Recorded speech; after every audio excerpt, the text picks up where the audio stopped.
Welcome back to the JJ's Declutter Podcast, Magazine Moments. So, the holidays are officially over and the decorations are down, or at least they're aggressively shoved back into bins. And now it's January, and we're all standing in the middle of the mess thinking, what just happened to my life and my bank account? Because between the leftover cookies and the totally wrecked sleep schedule and the credit card bills that just keep showing up uninvited, it's a lot. So today we're tackling the post-holiday reset from 3 angles, inspired by 3 articles.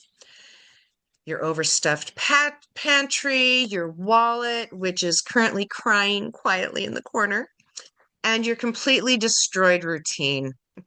Yes, December is basically a festive blur, and then January 1st shows up like, okay, back to normal now. Ma'am, no, that's not how this works. So today we're talking about what resetting actually looks like without punishing ourselves for having enjoyed the holidays. Because guilt is not productive and misery is not a goal. First up, we're diving into Shop Your Pantry First from fooddrinklife.com. So let's start with something practical and immediate. Your kitchen. Specifically, shopping your pantry before you shop the actual store. And here's the statistic that gets everyone's attention. The average family of 4 spends almost $3,000 a year on food that never gets eaten. Not food that fed your family, food that went straight to the trash. $3,000. That's a vacation. That's rent or mortgage payments. That's not garbage. And I love this concept because it's decluttering and money saving at the same time, which is exactly the energy we need in January when everyone's broke and overwhelmed. Exactly. So the idea is simple. Before you make a grocery list, audit what you already have. And I mean a real audit. Pull things forward, check expiration dates, see what's been hiding in the back of the cabinet since 2019. Here's the mindset shift. Instead of picking a recipe and buying the ingredients, you're going to look at what you already own and build meals around that. A grain plus a protein plus a veggie plus a sauce equals dinner. No fancy recipe required. Right. Like if you got rice, black beans, frozen corn, and salsa, congratulations. That's a burrito bowl. Pinterest is optional. And another tip is if you Google recipes that have the ingredients that you have, it can usually come up with something that will use those ingredients. That's just a little side tip. And this is usually when people discover they own 6 cans of chickpeas with zero memory of purchasing even one of them. That's accurate. Now, let's talk storage. Airtight containers help dry goods last longer and it keeps out pests. Use your freezer strategically. Cheese, bread, even tomato paste can be frozen.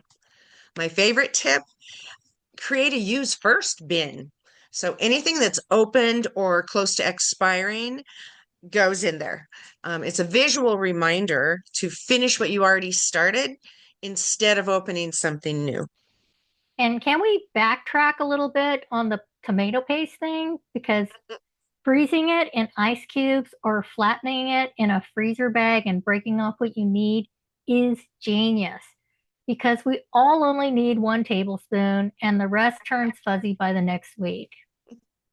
Which brings us perfectly to our next article, No Spend Challenge from lifewithlessmess.com. Julie, explain No Spend January for anyone who's new to this, because I feel like this is going to hit home with a lot of listeners.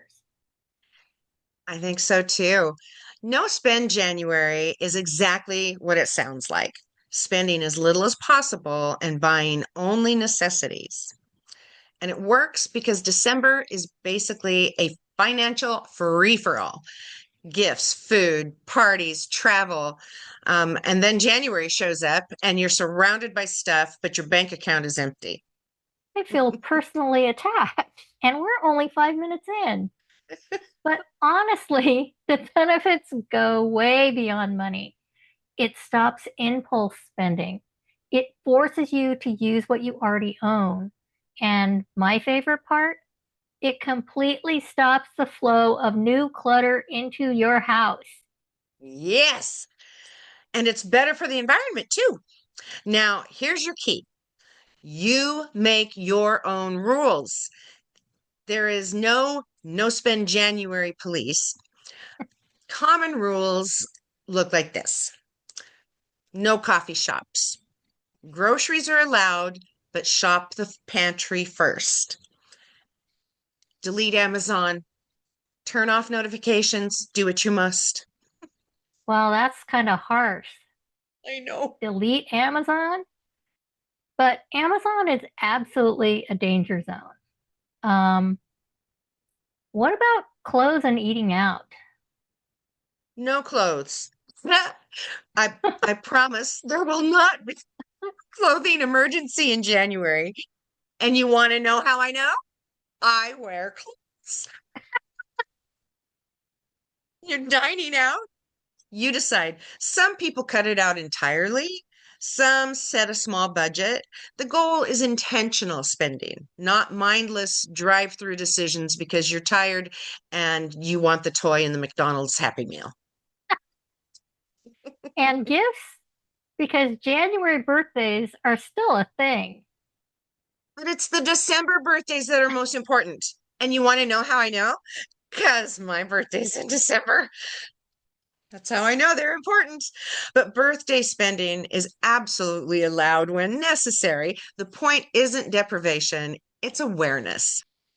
Okay, joking aside, let's talk about how to actually succeed at this. Avoid temptation. Don't wander Target for fun.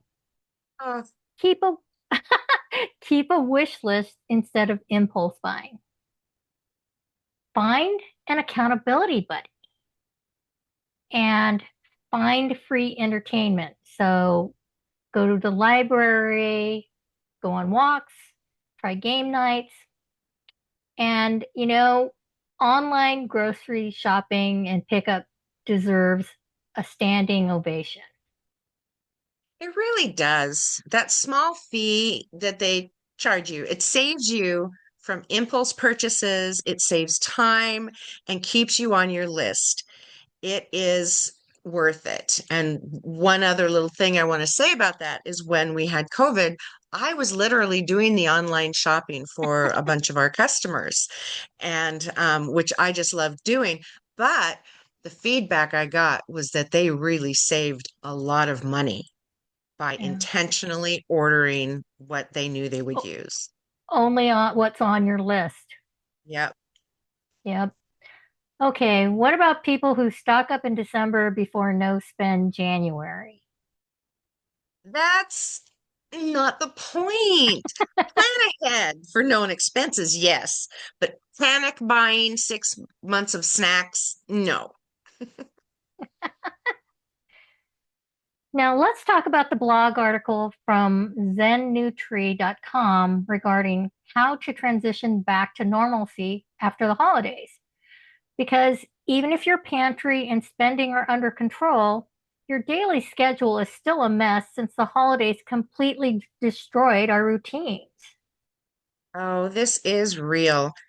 And a study in the Journal of Behavioral Medicine found that people who follow a structured post-holiday reset plan adjust 40% faster and report significantly less stress during their transition back to normalcy.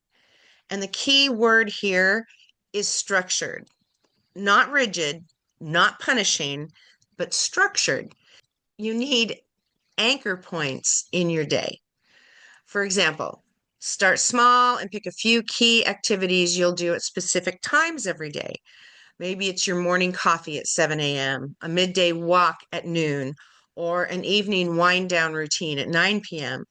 These consistent touch points help your body and your mind adjust back to normal rhythms and gives your brain landmarks instead of chaos. Now, one of the biggest holiday disruptions is to your sleep cycle. The late night celebrations, the morning brunches, traveling across time zones, your internal clock is completely confused. So try moving your bedtime 15 minutes earlier each night until you reach your ideal schedule. Sleep researchers say this approach is 60% more effective than trying to force an immediate change.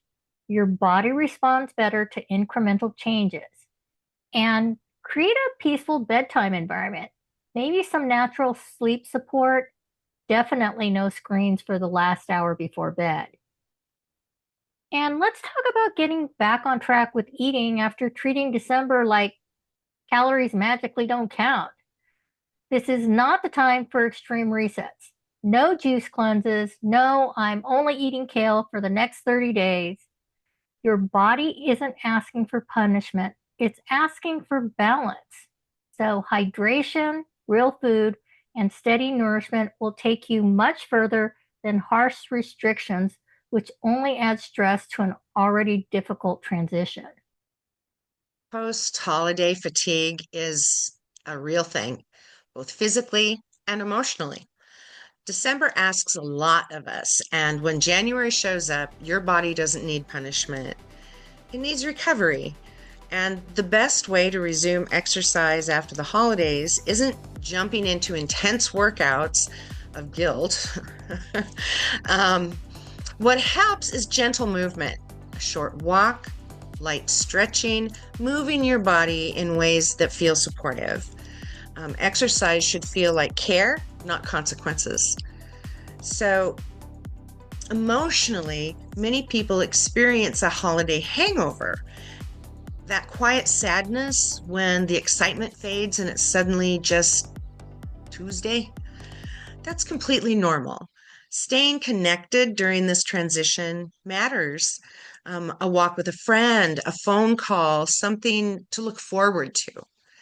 January isn't about snapping back, it's about easing forward, kindly, intentionally, one small habit at a time. So, here's the takeaway. The post-holiday reset doesn't need to be harsh. It's about intentional, doable changes, not punishment. Pick one thing: pantry, spending, sleep, just one. Give yourself grace. The holidays happened. You're human. This is a transition, not a failure. Small changes compound. So, with that being said, until next time, our friends, Keep it simple. keep it intentional. And as always, keep decluttering. Decluttering. Oh, that's too funny. All right. Don't forget to like, share, subscribe, and leave us a review. We'll see you next week. Bye.